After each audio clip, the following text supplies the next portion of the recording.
Hey guys, what's up? My name's Jay. I'm a DP based in the UK. I specialise in music videos and live sessions. And today I want to go over how we lit this one take live session.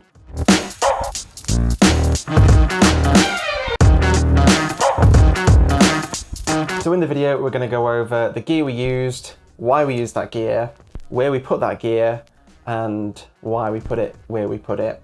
So if that's something that interests you, stick around. Maybe you're shooting in a small space soon, or if you're just looking to, I don't know, take some inspiration, stick around.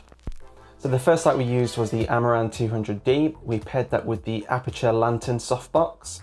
We did that for two reasons. So the first one being we wanted a nice soft key light, and the second one was being in a smaller space, we didn't have the room to put loads of lights to fill like room tone. So with the lantern, it's got a nice spread, so that acted as a bit of room tone as well as our key light. And that was off to camera left. So when we're moving through the scene, we're always shooting shadow side, just to kind of add depth to our main subject's face and just generally makes it look a bit nicer.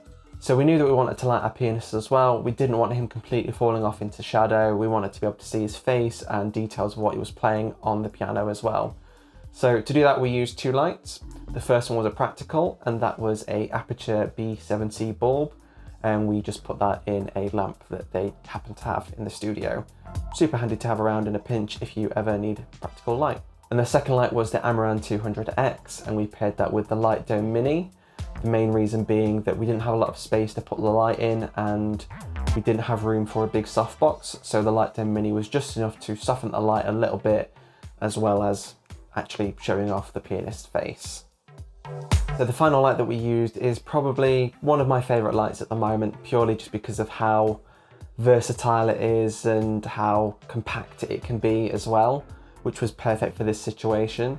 And that's the Amaran F22C, which is like a foldable flat panel light. We boomed the light overhead of our main subject, and that acted as like a hair light, a bit of a rim light, just to pull him out of the shadows and pull him out of the background, just to add more definition and to pull your eye even further into our main subject.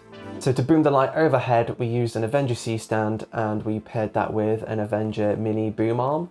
In my opinion, that light paired with that stand is one of the best ways to get an overhead light fast, safely as well, if you're in a tight space or whatever space really, and still keep the stand out of shot, purely because it's a lightweight light and the colours are great from it.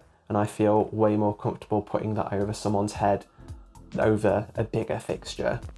So the main reason I like to use all of these lights is because they all pair up with the CytusLink app. And that means that we can set the lights up, and so long as they're connected to the app, we can control the brightness of each individual light. So that means that once they're set up, we don't need to touch them again, and we can do it all whilst looking in our monitors to make sure that we're getting our exposure exactly right. So we're all ready to go. The lights are set up and I'm pretty happy with them. So the next thing to do would be to run the route with the camera a few times, as it is a one take, just to give everyone a chance to warm up. And it also gives us the opportunity to see if any of the lights come into frame. And if they do, we can move them out of frame. It might seem like there's a lot going off in the scene, but if you think about it and just break it all down, it's just two lights per person in the scene with the intention of pulling your focus to our main subject. That's it.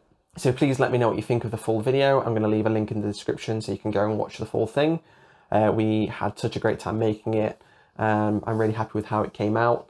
If you enjoyed this video, please drop a comment below, subscribe, drop a like, all that usual good stuff, and I will see you in the next one. Bye guys.